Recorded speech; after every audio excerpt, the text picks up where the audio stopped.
प्राण धन, यति सम्राट, रूहानी शहंशाह, अनंत श्री विभूषित, ब्रह्मनिष्ठ, ब्रह्म श्रोत्रिय, परम आराध्य देव, दादा गुरुदेव श्री परमहंस दयाल स्वामी अद्वैतानंद जी महाराज की जय। रूहानी शहंशाह, अनंत श्री विभूषित, ब्रह्मनिष्ठ, ब्रह्म श्रोत्रिय, 1008 श्री सतगुरुदेव श्री स्वामी स्वरूपानंद जी महाराज की जय। सभी गुरुमुख मन ही मन 13 बार गुरु शब्द का जाप करें।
पिछले अध्याय में हमने जाना कि श्री परमहंस दयाल जी श्री स्वामी स्वरूपानंद जी को किस प्रकार परमहंस दयाल जी ने साधना के लिए, तपो साधना के लिए भेजा। वहां पर श्री स्वरूपानंद जी महाराज जी ने आगरा में घोर तपस्या करी। उनको हरिहर बाबा कहा जाने लगा। कैसे? कुछ समय पश्चात लोग यह देखकर चकित रह गए कि जिस गुफा में अथवा जिस धूनी पर यह दिव्य पुरुष समाधि लगाए रहते थे, अब उस गुफा और धूनी के कण कण से हरिहर की मधुर ध्वनि उठने लगी है। लोगों ने कई बार इस आवाज को सुना तो आकर्षित हुए बिना न रह सके। उन्होंने कई बार गुफा के अंदर झांक कर देखा तो योगीराज को समाधि स्थित बैठे पाया। कई बार देखा गया कि उनका शरीर न गुफा के अंदर है न धूनी पर, किंतु हरिहर हरिहर की ध्वनि बार बार उठ रही है। ऐसा लगता था जैसे योगीराज की साधना ने ईंट गारे की बनी दीवारों और मिट्टी के कण कण को हरिहर मंत्र उच्चारण करने की दिव्य शक्ति प्रदान की हो। अब लोग प्यार और श्रद्धा से योगेश्वर जी को हरिहर बाबा कहने लगे। उस तपस्वी को भी शायद यह नाम प्यारा लगा। कोई उन्हें हरिहर बाबा कहकर पुकारता तो यह साधु बाबा हल्की सी मुस्कान अधरों पर लाकर करुण दृष्टि से उसे देख लेते और बहुत होता तो कभी कभी उत्तर में हरिहर कहकर लोगों को संबोधित भी करते थे।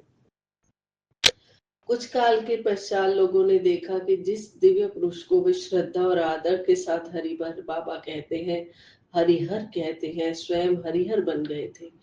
ईश्वर चिंतन अथवा निज स्वरूप आनंद में वे इतने मगन रहते थे कि वे धूनी पर से ना उठते। धूनी की अग्नि के समीप एक आसन पर बैठे बैठे ना जाने कितने सप्ताह और कितने मास व्यतीत हो गए।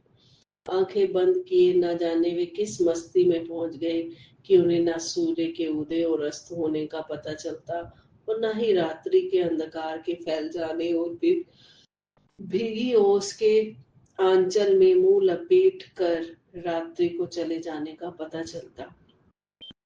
बिना हिले डुले एक ही आसन पर विराजमान उस महापुरुष की अवस्था लगता था वैसे थी जैसे निर्वाण पद प्राप्ति के समय भगवान बुद्ध की थी।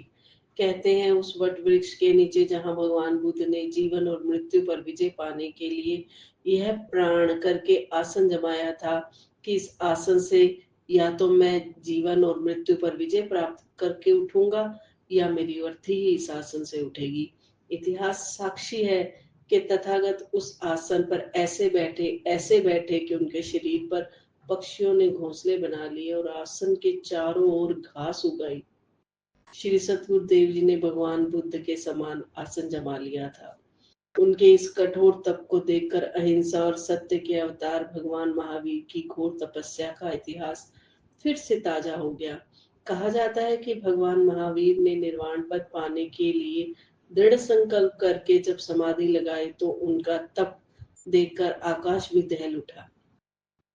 न केवल उनके शरीर पर पक्षियों ने घोंसले बना लिए, बल्कि उनके आसन के चारों ओर लंबी लंबी घास उगाई। एक किसान अपने बैलों को घास चरने के लिए छोड़कर स्वयं कहीं चला गया। जाती बार भगवान महावीर को कह गया कि मेरे बैलों का ध्यान रखें, परंतु महावीर की ऐसी समाधि में मस्त थे कि उन्हें बैलों के आने का भी पता न चला और न ही उन्होंने उस किसान को आवाज दी।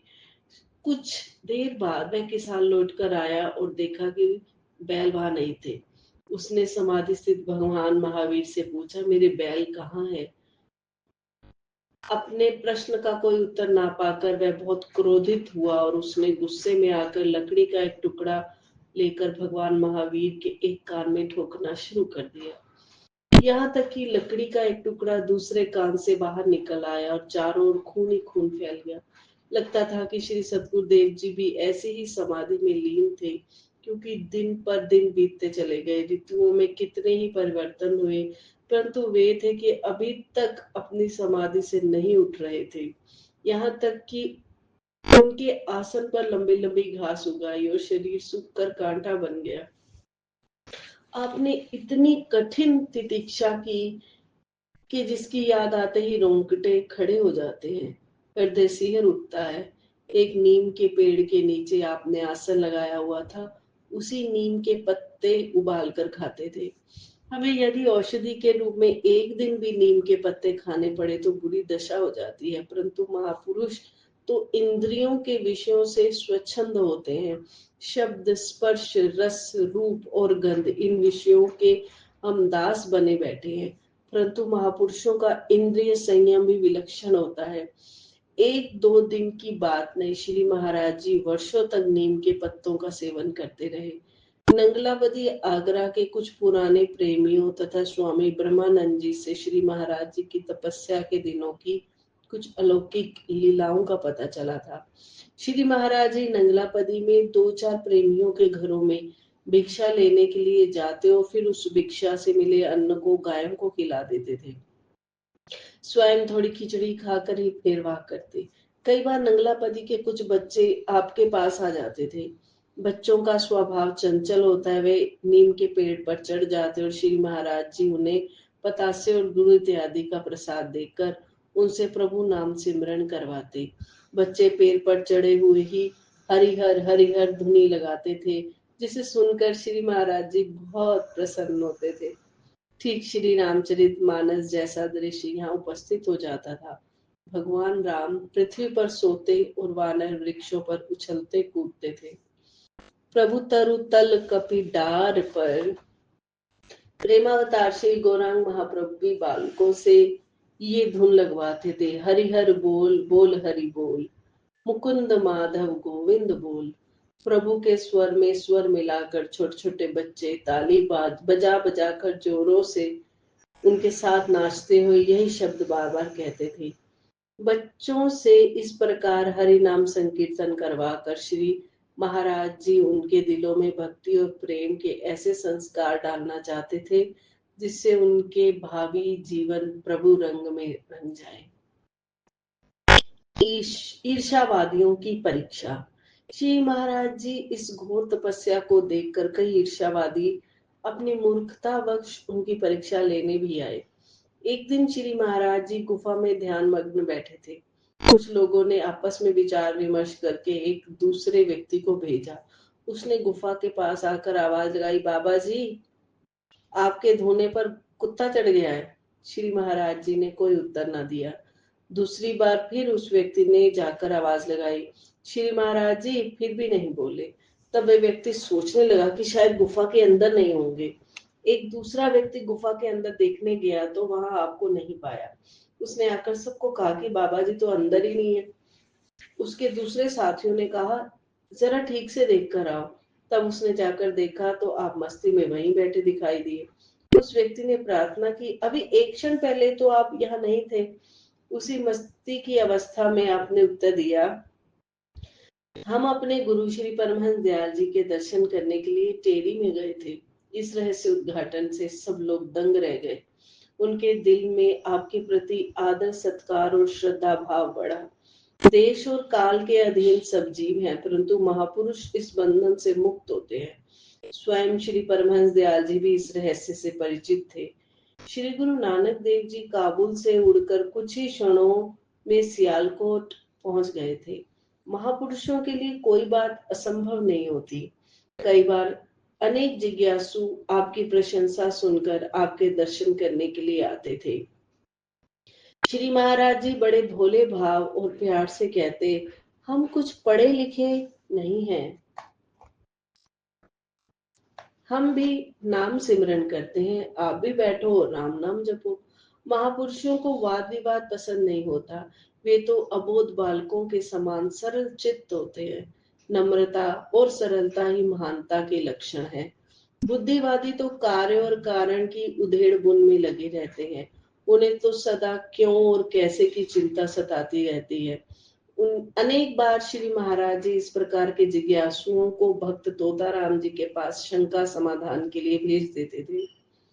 समय पाकर यही भक्त तोताराम जी सन्यासी हो गए और स्वामी ब्रह्मानंद जी के नाम से प्रसिद्ध हुए। अध्यात्म मार्ग में प्रत्येक गुरु अपने शिष्य की हर अवस्था का भली भांति निरीक्षण करता है। गुरु से कहते हैं, जो अपने शिष्य की आंतरिक अवस्था को भली भांति जानता हो और साथ ही वे शिष्य की ब्रह्मी और बाहरी और आंतरिक कठिनाई का पता करके उन्हें दूर कर सके तथा उसके दिल के शिष्य को साफ कर सके। श्री परमहंस दयाल जी ने भी अपने परम शिष्य श्री महाराज जी की साधना का इसी प्रकार निरीक्षण किया। सतगुरु सेवा।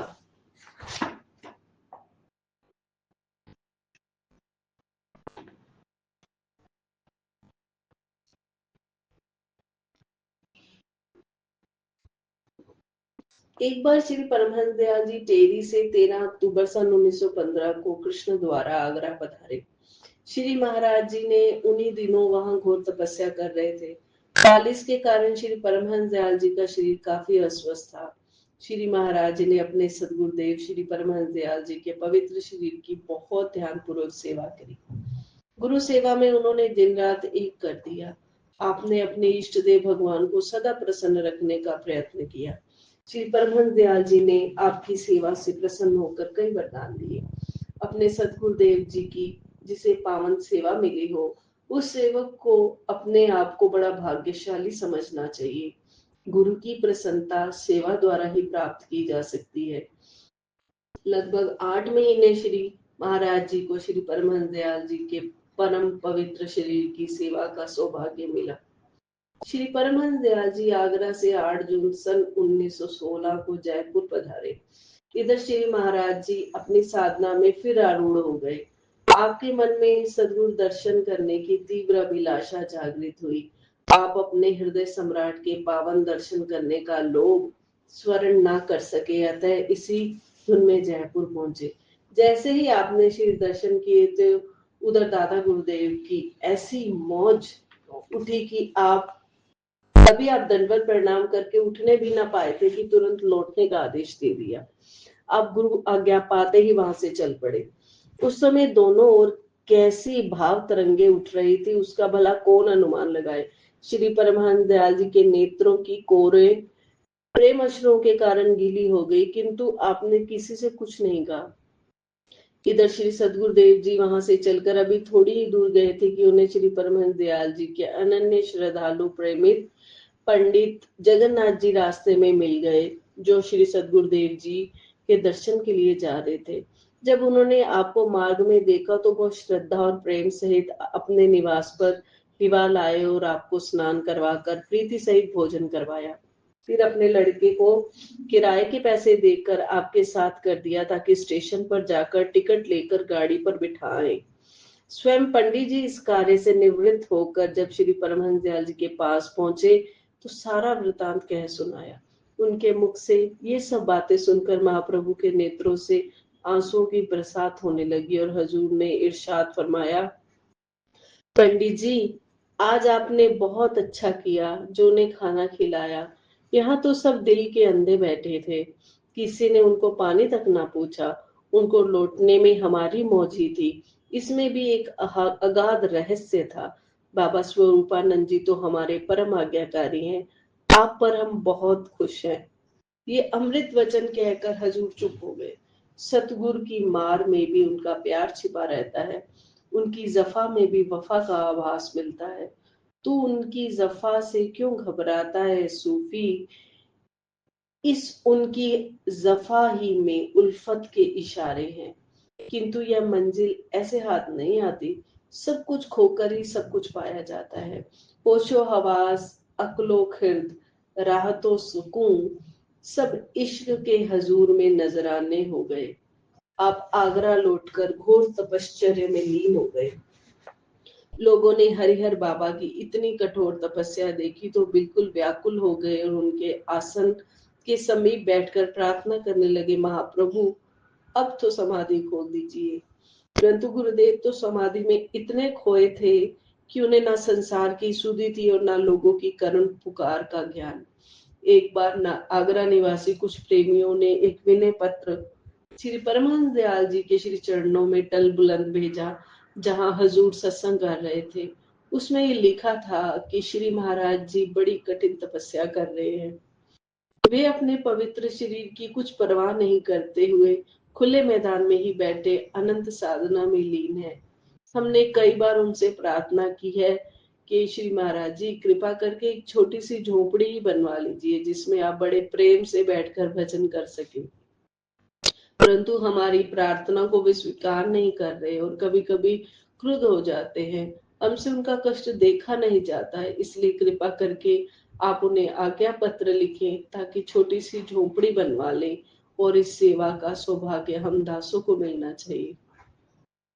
बोलो श्री सतगुरुदेव स्वामी स्वरूपानंद जी महाराज की जय।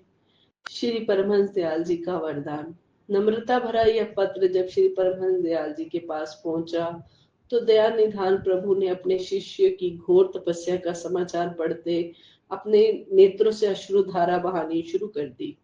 उनका हृदय प्रेम से गदगद हो गया। संगत ने जब उनकी यह दशा देखी तो बड़ी नम्रता से पूछा, दाता दीनदयाल जी, यह कौन सा ऐसा पत्र है जिसने आपको इतना रोना आया? बड़ी कठिनाई से दिल को थाम कर महाप्रभु बोले, यह पत्र आगरा से आया है।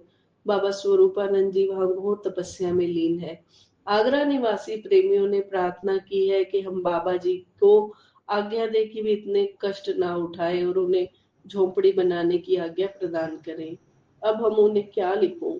अब हम उन्हें क्या लिखें? वे तो पूर्ण निर्भय पद को प्राप्त कर चुके हैं। राम कहो तो राम है, कृष्ण कहो तो कृष्ण, नानक कहो तो नानक है, कबीर कहो तो कबीर है।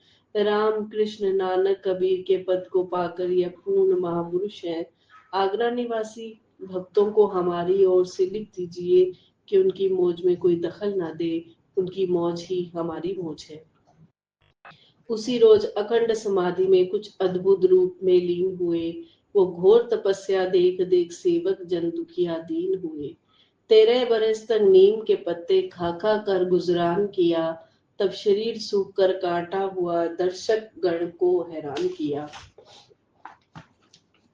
एक पाती नंगली वालों की गई टेरी के परमहंस के पास इस घोर तपस्या ने प्रभु जी हम सबको किया है सख्त उदास। तब परमहंस जी रो ही पड़े और सेवकों को यूं फरमाया, यह पढ़ो पत्रिका आप भी जो देखो नंगला से आया। बाबा जी अपने शुद्ध स्वरूप अद्वैत रूप में आनंद हुए, इसलिए यह सबको आज्ञा है वो ठीक स्वरूप आनंद हुए। मेरे यह उत्तराधिकारी हैं और पूर्ण शक्तिशाली हैं। नानक कबीर और राम कृष्ण की भांति जगत के वाली हैं। गुरुदेव का हृदय बहुत विशाल होता है। अपने शिष्य की आध्यात्मिक उन्नति को देखकर जो प्रसन्नता सदगुरुदेव जी को होती है उसका अनुमान भला कोई कैसे लगा सकता है। गुरुदेव के शरीर के रोम रोम से अपने शिष्य के लिए आशीर्वाद ही निकलता है। श्री परमहंस दयाल जी के मुख से सहसा ये वचन निकले, तू करता तू भया मुझ में रही न हूं, वारी तेरे नाम तो जित देखा पुत तू। इस प्रकार तपस्या करते लगभग 13 वर्ष बीत गए।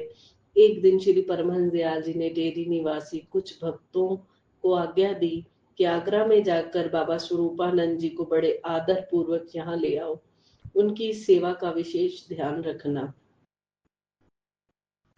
श्री परमहंस दयाल जी श्री गुरु महाराज जी को बड़े प्यार से बाबा जी कहकर पुकारते थे। श्री परमहंस दयाल जी की आज्ञा का पालन करते हुए कुछ प्रेमी आगरा आए तो उन्होंने वहां एक विचित्र दृश्य देखा।